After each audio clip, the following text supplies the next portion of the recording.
இரட்சகர் இயேசு கிறிஸ்துவின் நாமத்தில் வாழ்த்துக்கள். நீதிமொழிகள் 6ஆம் அதிகாரம் 6ஆம் வசனத்திலிருந்து 11ஆம் வசனம் வரை சோம்பல் உள்ளவனை பார்த்து இங்கே சாலமோன் ஞானி சோம்பேறி என்று அழைத்து அவனுடைய வாழ்விலே அவனுடைய குணாதிசயங்களை விவரித்து அந்த காரியத்திலிருந்து நாம் விடுதலை பெற்று சுறுசுறுப்புள்ளவர்களாக வாழ வேண்டும் என்பதை இங்கே சாலமோன் போதிக்கிறதை பார்க்கிறோம். ஆவிக்குரிய வாழ்க்கையிலும் நாம் சோம்பலை விட்டு எழுந்திருந்து அநேக இடங்களிலே வேதம் சொல்லுகிறது, எழுந்திரு, எழும்பி பிரகாசி, உன் ஒளி வந்தது, கர்த்தருடைய மகிமை உன்மேல் உதித்தது என்று சொல்லி நாம் ஆவிக்குரிய வாழ்விலும் சோம்பலை விட்டு எழுந்து ஆண்டவருக்காக சுறுசுறுப்புள்ளவர்களாக இருக்க வேண்டும் என்பதையும் வேதம் போதிக்கிறதை நாம் பார்க்க முடியும். இங்கே சாலமோன் ஞானி, சோம்பேறியே, நீ எறும்பினிடத்தில் போய் அதன் வள்ளிகளை பார்த்து ஞானத்தை கற்றுக்கொள் என்று சொல்கிறார். ஒரு 6 அறிவு படைத்த ஒரு மனிதனை ஒரு அறிவு படைத்த, பிறந்தது முதல் இறக்கிற வரையிலும் உழைக்கிற ஒரே ஒரு உயிரினமாக இருக்கிற அந்த எறும்பினிடத்தில் போய் கற்றுக்கொள். அதுக்கு பிரபு இல்லை, அதுக்கு தலைவன் இல்லை, அதிகாரி இல்லை, இவைகள் யாருமே இல்லை, அதை கைட் பண்ணுறதுக்கு கூட யாரும் இல்லை, அதை மிரட்டுகிறதற்கும் யாரும் இல்லை. அப்படி இருந்த போதிலும் கோடை காலத்தில் தனக்கு ஆகாரத்தை சம்பாதிச்சு அறுப்பு காலத்தில் தனக்கு தானியத்தை சேர்த்து வைக்கிறது என்று சொல்லுகிறார். அது சாறை சாறையாக செல்லக்கூடிய அந்த எறும்பானது பாறைகளானாலும் சரி, சுவரானாலும் சரி, ஏதாவது சுவற்றின் இடுக்குகளானாலும் சரி, சின்ன துவாரமானாலும் சரி, அவைகள் கடந்து சென்று தங்களுடைய பணியை அத்தனை நேர்த்தியாக செய்து கொண்டிருக்கிறது. ஆனால் இங்கே சோம்பேறியை பார்த்து இங்கே சாலமோன் சொல்லுகிறார், நீ எவ்வளோ நேரம் படுத்திருப்பாய், எப்பொழுது உன் தூக்கத்தை விட்டு எழுந்திருப்பாய், இன்னும் கொஞ்சம் தூங்கட்டும், இன்னும் கொஞ்சம் உறங்கட்டும், இன்னும் கொஞ்சம் கைமுடக்கி கொண்டு நித்திரை செய்யட்டும் என்பாயோ, உன் தரித்திரம் வழிப்போக்கனை போலவும் உன் வறுமை ஆயுதம் அணிந்தவனைப் போலவும் வரும். அவனுடைய விருப்பத்தை சோம்பேறி என்ன செய்கிறான், அவன் தூக்கத்திலேயே புரண்டு கொண்டிருக்கிறான். அவன்கிட்ட போய் கேட்டிங்கன்னா அவனுக்கு தெரிஞ்சதெல்லாம் அவனுடைய படுக்கை மாத்திரம்தான். அவனுடைய தொழில் என்னென்னா படுக்கையில் அங்கே எங்கேயுமா புரண்டுட்டு இன்னும் கொஞ்சம் தூங்கணும். அவனுடைய ஆர்வமெல்லாம் இன்னும் கொஞ்சம் தூங்கணும், இன்னும் கொஞ்சம் உறங்கணும். அவனுடைய திறமை சாக்கு போக்கு சொல்லுகிற காரியங்கள். இப்படிப்பட்ட சோம்பேறியை குறித்து இங்கே சாலமோன் கொஞ்சம் நீதிமொழிகளிலே விவரமாய் பேசுகிறதை பார்க்கிறோம். முதலிலே அவனுடைய அவனுடைய குணாதிசயங்கள், அவன் படுத்திருக்கக்கூடியவன், தூக்கத்தை விட்டு எழாமல் இருக்கக்கூடியவன், இன்னும் கொஞ்சம் கை முடக்கி கொண்டு தூங்கணும்னு சொல்லுகிறவன். அப்படிப்பட்ட ஒரு மனிதனுடைய வாழ்க்கையில் நீதிமொழிகள் 12ஆம் அதிகாரம் 27ஆம் வசனத்தில் அவன் ஆரம்பித்ததை முடிக்க மாட்டான். அவன் சந்தோஷமாக ஆரம்பிப்பான். அந்த சந்தோஷமாக ஆரம்பித்ததை முடிக்காதவனை வேதம் சோம்பேறி என்று சொல்லுகிறது. சோம்பேறி தான் வேட்டையாடி பிடித்ததை சமைப்பதில்லை. வேட்டையாடக்கு போனாலும் வேட்டையில் அவனுக்கு எதையாவது அவனுக்கு ஆகாரம் கிடைச்சிருந்தாலும் அதை சமைச்சு சாப்பிடுகிறதற்கு அத்தனை சோம்பல் உள்ளவனாக அவன் இருக்கிறான் என்று சொல்கிறார். எளியதை தான் பின்பற்றுவான். அவன் நிறைய சாக்கு போக்கு சொல்லக்கூடியவனாக இருப்பான். சோம்பேறி குளிருகிறது என்று சொல்லி அவன் உளமாட்டான் என்று வேதம் சொல்லுகிறது. நீதிமொழிகள் 26, 13, 14 அவர் சொல்கிறாரு, அவனை சாக்கு போக்கு சொல்லுவான். அங்கே போயிட்டு வா, இந்த வேலையை செய்யினா வழியில் சிங்கம் இருக்கும், நடுவீதியில் சிங்கம் இருக்கும் என்றெல்லாம் சொல்லிட்டு சோம்பேறி கதவு கீழ் மூளையில் ஆடுகிறது போல சோம்பேறியும் படுக்கையில் ஆடிக்கொண்டிருக்கிறான். அவனுடைய சுபாவம் இப்படி தான் இருக்கிறது. சாக்கு போக்கு சொல்லிக்கொண்டு அவன் படுக்கையின் மேலே இத்தனை விருப்பமுடையவனாக அவன் இருக்கிறபடியினால் அவன் என்னென்ன பிரச்சனைகளை எல்லாம் அவன் சந்திக்கிறான் என்று சொல்லி சோம்பலினால் உண்டாகிற தீமைகளை குறித்து இங்கே நீதிமொழிகள் பட்டியலிடுகிறதை பார்க்கிறோம். நீதிமொழிகள் 10ஆம் அதிகாரம் 4ஆம் வசனத்தில் 5ஆம் வசனத்தில் சொல்லப்படுது, சோம்பர் கையால் வேலை செய்கிறவன் அவன் ஏழையாவான் என்று சொல்லுகிறது. சோம்பல் கையினால் வேலை செய்கிறவன் ஏழையாவான். அவன் இலச்சையை உண்டாக்குகிற மனுஷன், இலச்சையை உண்டாக்குகிற மகன், அவன் கேவலத்தை அல்லது வேதனையை குடும்பத்துக்கு உண்டாக்குகிற மனிதனாக அவன் இருப்பான் என்று சொல்லி இங்கே சாலமோன் ஞானி சொல்லுகிறதை நாம் பார்க்கிறோம். இன்றைக்கு ஒரு பையன் வீட்டில் இருந்து கொண்டு வேலைக்கு செல்லவில்லை என்று சொன்னால், வேலைக்கு செல்கிற காலத்தில் செல்லலைன்னா பக்கத்து வீட்டுக்காரங்களாம் அவனை பார்த்து கேட்பாங்க, உன் மகன் வேலைக்கு போகலை. பெற்றோர்களுக்கு அத்தனை இலச்சை, படுத்தே இருக்கிறானா, எந்த வேலையும் கிடைக்கலையா அப்படிங்கிற ஒரு காரியம் அவருடைய குடும்பத்தில் இலச்சையை உண்டாக்கக்கூடியதாக இருக்குது. நீதிமொழிகள் 19ஆம் அதிகாரம் 15ஆம் வசனத்தில் சோம்பல் தூங்கி விழ பண்ணும், அசதியாக இருக்கிறவன் பட்டினியாக இருப்பான் என்று வேதம் சொல்லுது. அசதியாக இருக்கிற மனுஷன், ஒரு அழகான சின்ன வயதில் ஒரு வேடிக்கையான கதை ஒன்றை சொல்வார்கள். 2 சோம்பேறிகள், அவர்கள் 2 பேரும் ஒரு நாவல் மரத்தடியிலே, ஒரு நவப்பழம் மரத்தடியிலே அவர்கள் படுத்திருக்கும் பொழுது, அங்கே அவர்களுக்கு பசியில் படுத்திருக்கிறார்கள். ஒருவன் விழித்து கிடக்கிறான். அவன் பக்கத்தில் 2, 3 நாவல் பழங்கள் வந்து விழுகிறது மரத்திலிருந்து. அவன் பார்க்கிறான், அதை எடுத்து சாப்பிடுகிறதற்கு பசியாக இருக்குது.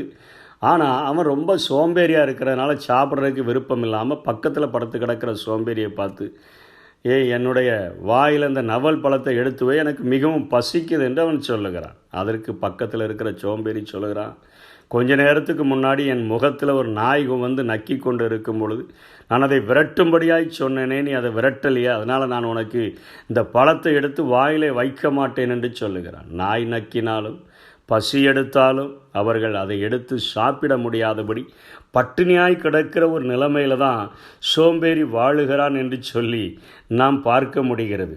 அவன் தூக்கத்தை விரும்புகிறவன், அவன் தரித்திரனாய் மாறிவிடுவான். பிச்சை கேட்டால் கூட அவனுக்கு ஒன்றும் கிடைக்காதுன்னு சொல்லப்படுகிறது. சோம்பேறி நிறையா சாக்கு போக்கு சொல்லுவான். அவன் குளிருதுன்னு சொல்லி எல்லாரும் வேலைக்கு போனாங்கன்னா இவன் குளிருதுன்னு சொல்லிட்டு உள்ள போக மாட்டான். வழியில் சிங்கம் இருக்கும், நடுவீதியில் சிங்கம் இருக்கும்னு சொல்லி இந்த சோம்பேறி கதவு கீழ் மூலையில் ஆடுகிறது போல அவன் தூக்கத்தில் ஆடிக்கொண்டிருக்கக்கூடியவனாக இருப்பான். ஆனால் சுறுசுறுப்பு உள்ளவனுடைய கையோ செல்வத்தை உண்டாக்கும் என்று வேதம் சொல்லுகிறதை பார்க்கிறோம். நம்ம கண் விழித்திருந்தோன்னா ஆகாரத்தினால் திருப்தி அடைய முடியும்.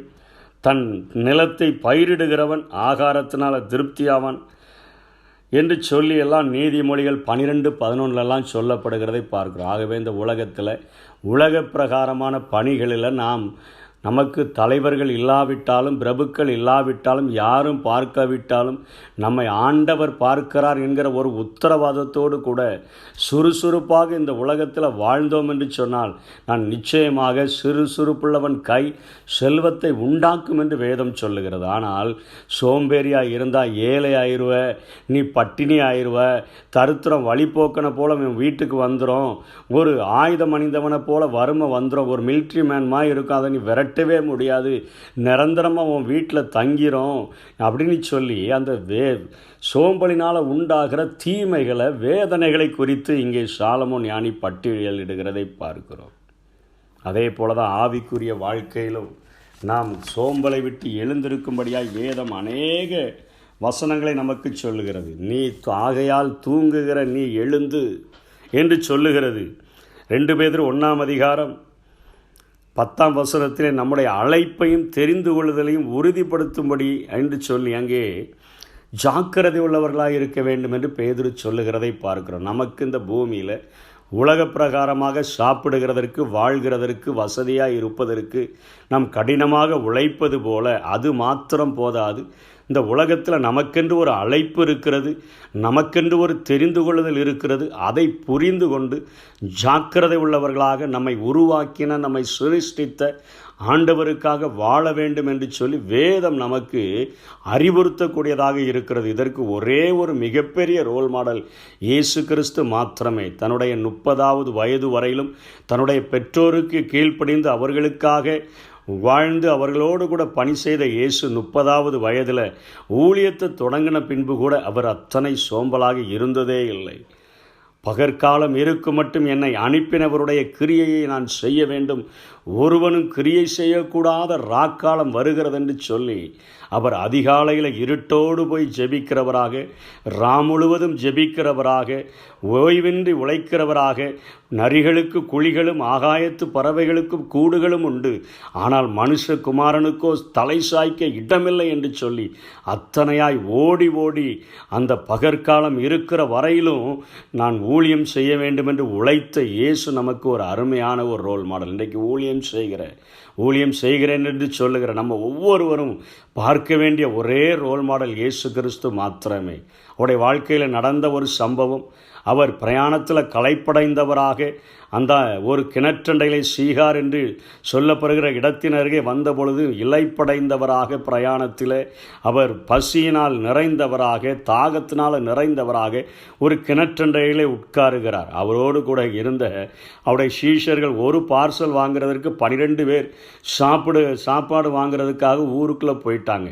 அவர் அத்தனை வேதனையின் மத்தியில் இலைப்படைந்தவராக, பசியடைந்தவராக, தாகமடைந்தவராக இருக்கும் பொழுது, வருகிற சமாரிய பெண்ணோடு கூட அவர் உரையாடும் பொழுது அவருடைய வாழ்க்கையை அவளுக்கு சொல்லி கொடுக்கிறவர் மாத்திரமல்ல, அந்த பசி நேரத்தில் அவளோடு பேசி அவள் ஊரையே கூட்டிக் கொண்டு வந்து நிறுத்தி இருக்கிறார்.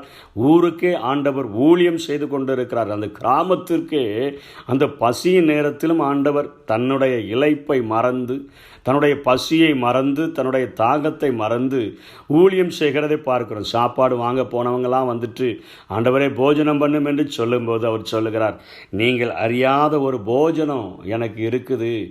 என்னை அனுப்பினவருடைய சித்தத்தின்படி செய்வதே என்னுடைய போஜனமாக இருக்கிறது. அறுப்புக்கு 4 மாதம் ஆகும்னு நீங்கள் சொல்லுகிறது இல்லையா? ஆனால் அறுப்புக்கு கதிர்களெல்லாம் இப்பவுமே விளைந்திருக்கிறது என்று சொல்லி அத்தனையாக நரகத்திற்கு இந்த உலகத்தில் வாழ்கிற மனிதர்கள் சென்று விடக்கூடாது என்று சொல்லி ஒவ்வொரு நாளும் ஆண்டவர் அநேகரை நீதிக்குட்படுத்தும்படியாக ஓய்வின்றி ஓடிக்கொண்டிருந்ததை நம்ம வேதத்தில் பார்க்க முடிகிறது. அவரை பின்பற்றின பவுலும் தன்னுடைய வாழ்க்கையில் அத்தனையாய் ஓடினதைப் போல இன்றைக்கு அப்படிப்பட்ட ரோல் மாடலை தான் பைபிளில் எழுதி வச்சிருக்குது.